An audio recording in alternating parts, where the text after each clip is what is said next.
What's going on YouTube? WildLion Games here, and I'm bringing you a review of New Star GP, a retro-style arcade Formula 1 racer that's been out for a little over a year and a half now, from the creators of Retro Bowl and Retro Bowl College and Retro Goal. At launch, this was their most ambitious title yet, being developed for PC and with 3D graphics. I actually made a video on it in 2023 previewing the game, and I've been playing it on and off ever since. And with the Formula 1 season well underway and EA's F125 not coming out for another 50 plus days, I figured now is the perfect time to shed light on a potentially lesser known racing title. Is New Star GP hoisting the cup at the podium, or does it need to return to the garage and come up with a new strategy? Let's find out. Graphics and presentation up first, and unlike the other New Star titles, New Star GP takes a 3D polygon art approach, but the results are as clean as ever. It runs smoothly at 4K 60 frames a second without any hiccups on PC. I'm running it on my computer. It's a 2070 Super, 64 gigs of RAM. I think I have like a Ryzen 7. Nothing too crazy, but it's not a game that, requires like heavy equipment. The vehicle models are smooth and the environments are top-notch, loaded with details all around, making each track feel alive. You'll see other things like the camera chopper making its round on some tracks and fans waving flags in the grandstands, and even smaller details like the grass or chalk matting your tires after going off track or rubber burning on a bad start.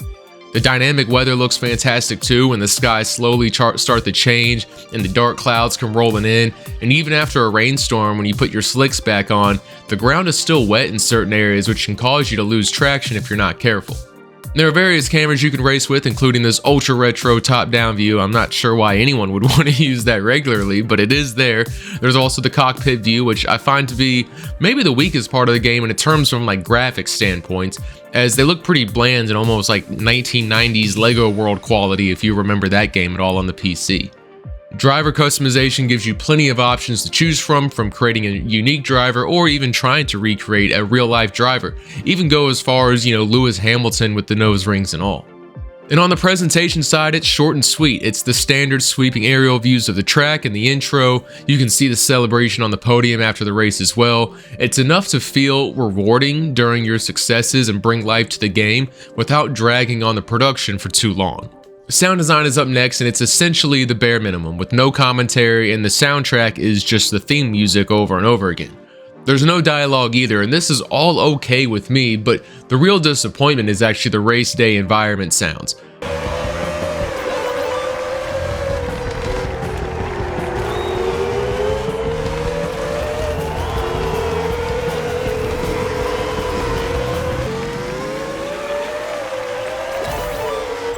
Typically, I would want those to be high quality, but the F1 engine noises are just subpar in this game. I think the high-pitched hum of the vehicle gets stale rather quickly, and I know it's more accurately sounding for like the retro vibe of the game, but I think modernizing the engine sounds and track noise could benefit its playtime quality. That's all I got to say about sound, so let's go ahead and talk about gameplay, as this is ultimately the most important part. New Star GP is an arcade Formula 1 racer with simulation elements when it comes to strategy. Races are 6 laps each, and you'll have to figure out your pit stop strategy with the type of tires you'll drive and the amount of fuel in the tank. Playing with a controller is extremely responsive when turning, hitting the gas, and braking. It does not have wheel support, but you can also play on a mouse and keyboard, although I haven't tried mouse and keyboard yet. It has an arcade feel to it, nowhere near the level of sim racing you might find in the EA F1 games, but if you're looking for like a pick up and play driving experience that's more casual, then you really might enjoy what New Star GP has to offer. The use of DRS also has like an arcade spin to it, where you essentially just get a certain amount of boost that resets every lap. It actually acts more like NOS than it does a drag reduction system, but it fits with the arcade narrative that is, formed around this game. And even though this is an arcade racer, there are more factors than just vehicle upgrades that affect how your car performs on the track, such as the wear and tear on your tires is going to change how you're able to take corners, and same with the amount of fuel that's in the gas tank. It's going to make your car heavier and lighter, therefore with less fuel you're going to be able to drive a lot faster and take corners sharper. And you'll notice as your tires start to wear down and turn yellow and red, your ability to grip the track and have traction is going to be a lot harder. The racing difficulty is challenging at the pro level, and the byproduct of that is paying more attention to your race strategy when it comes to pit stops. The AI drivers have a variety of personalities and complexities to them, and the downside of that is they can be all over the place and unpredictable at times, to the point where they will purposely crash into you. But on the bright side, I haven't noticed any rubber banding in my 20 hours of playtime, which is awesome. There's nothing more annoying than AI drivers defying the laws of physics just to keep the race close. If you're looking to up the difficulty even more from Pro, something that was added on later in the game after its release is you can actually adjust the traction control settings, and you can change from automatic to manual gear shifting. And I think the best way to continue talking about the gameplay systems and strategy without overlapping conversation is to just go ahead and start talking about career mode and the core gameplay loop for New Star GP. Career mode in New Star GP has you begin your career in the 1980s with 1980 styled cars and tracks, and if you win the season in first place, aka have the most points, you unlock the 1990s. If you don't win, you remain in the 80s for another season until you win it all. After the 90s, you unlock the 2000s, and then the 2010s, and then finally the 2020s. With each era, the cars become more powerful, the upgrades more expensive, and you're introduced to new tracks, along with changes to older tracks that you raced in the previous decade. Each season is set up with 10 Grand Prix events and smaller events in between, like time trials, elimination races, and the periodic rival race when you get called out by another driver. These are nice ways to keep things fresh throughout the career instead of just grinding away at Grand Prix over and over again. You complete events and you earn two types of currency. You earn cups and you earn bucks. Cups are used to unlock perks, which include moving your pole position at the start of the race, or maybe receiving 2 bonus bars of fuel if you run out of gas during a race. Each one of your crew members actually has their own perk types. Some focus on the car and others focus on rewards, such as receiving bonus money in races. And the other currency, bucks, those are used to upgrade your car, open new perk slots so you can have more than 2 perks activated at once, buy sponsorships, or even donate to charity. You'll also have to keep your team happy, from the pit crew to marketing, and everyone has wants and needs, and it's a constant balancing act of choosing what to do with these random events to keep everyone moderately happy. The system can be tad annoying at times, like I just want to unlock perks without upsetting the other employees whose perks I didn't use, but I haven't run into any issues of like losing squad members due to being unhappy, so I suppose the system is balanced fairly well from that standpoint. I do wish it allowed for more user management though. You know, like in Retro Bowl, you can hire new staff members from the pool of coaches, or you can keep your current ones on staff and let them upgrade over time. That's not something that's possible here in New Star GP. In this game, your opportunities to change staff are random events, then you can't upgrade them. The perks you unlock are random too. You know, after receiving enough cups by completing events, you are shown a screen where you can choose one of 2 perks to unlock. So it's not like once you get enough cups, you can choose from a list of perks. It's just the game generates what your options are for you. You can essentially think of your season as 10 weeks long with 10 events. The first event I like to participate in are my practice runs, because I'm always trying to figure out my one-stop strategy while carrying the least amount of fuel possible. You don't have to do this, but I recommend taking the extra time to familiarize yourself with the track, or at the very least make your own custom pit stop strategy, as the default 2-stop option never seems to give me an advantage over the NPC racers who are always doing 2-stop options as well. Some tracks are longer than others, and there's tracks out there that, 3/4 of a tank won't even be enough to finish lap 3, and you'll be just trotting along with no gas in your car until you can get to the pit lane. Other tracks are much shorter, where 3/4 of a tank of gas might actually get you to 4 laps. And efficient pit stops are the name of the game here, as one bad one can really slow you down. Sometimes I'll actually put more fuel in my car than I need before the first pit stop, so I don't have to spend as much time filling up with fuel and I can get back onto the track quicker. When you pull into the pit, a wheel pops up with your 3 tires spinning around, soft, hard, and wet, and you use the left stick to choose your tire and press A, and then your pit crew starts changing it. While that's happening, you can use the right trigger to fill up with gas and press B to exit. It's like a simple quick time mini game almost, and you can buy perks that slow down that rotating tire wheel or speed up the process of filling up your gas tank.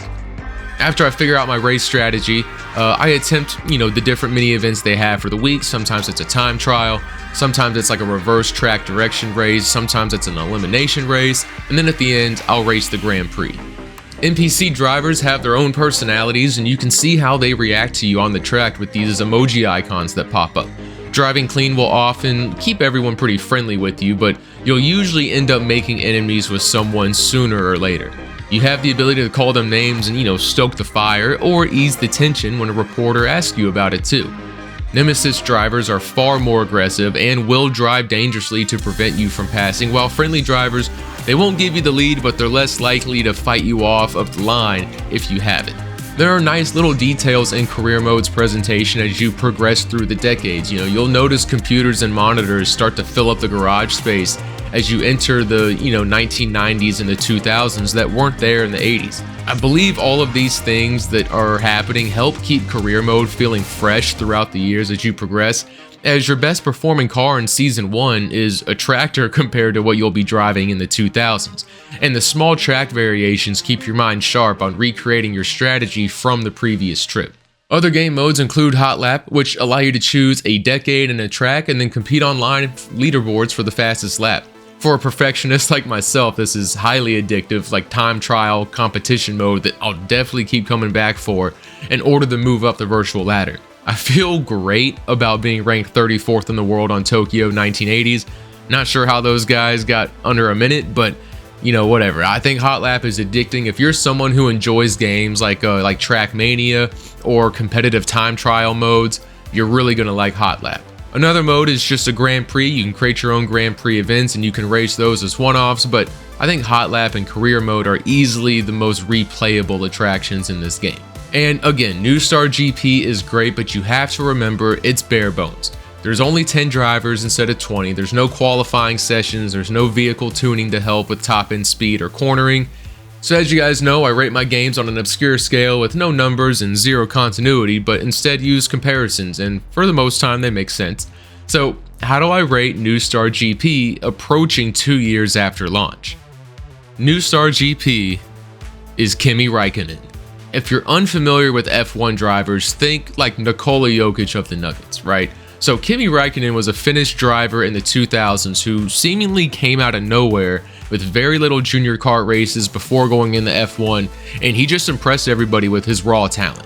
He wasn't interested in the hype or the media, and he had a pretty low-key personality, and fans loved him for his authenticity. He was known for just interviewing with super short answers. I happened to sign and I'm gonna spend 2 years there, just not being happy about that. Yeah.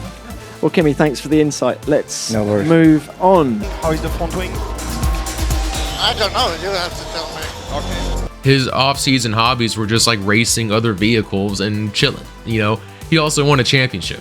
I think New Star GP is a world-class talent game that just doesn't care about the fluff. It knows it's an arcade racer, and it does that perfectly and goes on about its business. Plus, priced at $10, this is the ultimate steal. It's a true hidden gem like Kimi.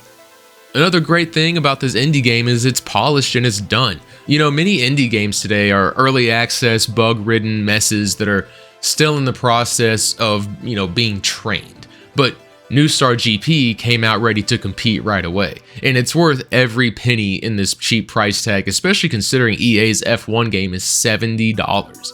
But I should mention, if you're looking for that full F1 experience, F1 24 is a really fun game. It has a steep learning curve, but it's heavy on the simulation aspects. You can do multiple practice runs, qualifying racings, and of course you have the official licensed teams, drivers, track locations, all of that stuff.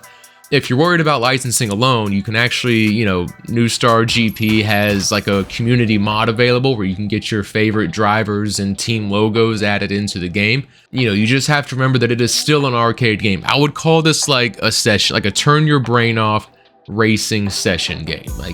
You got half an hour, you don't really want to think about too much. You can pop this in, do some races, have a fun time. While the EA F1 game is definitely more like simulation heavy, and you gotta focus up quite a bit when you're racing. That's it from me, guys. Hope you enjoyed the review. I know it's weird doing a review of a game that came out like a year and a half ago, but with the F1 25 game still not coming out till the end of May, going into June. That's just crazy to me. And I will be reviewing F1 25, so if you're curious about that, you know, stick around for the channel. I'll be doing a review on F1 25. But yeah, no, this is definitely a title worth checking out. Does it go on sale? I don't know. It's $10. I'm sure if it does, it's not much. You might be able to get it for, you know, $7 or $8. But I think it's worth the money. And that's it. Until next time, peace.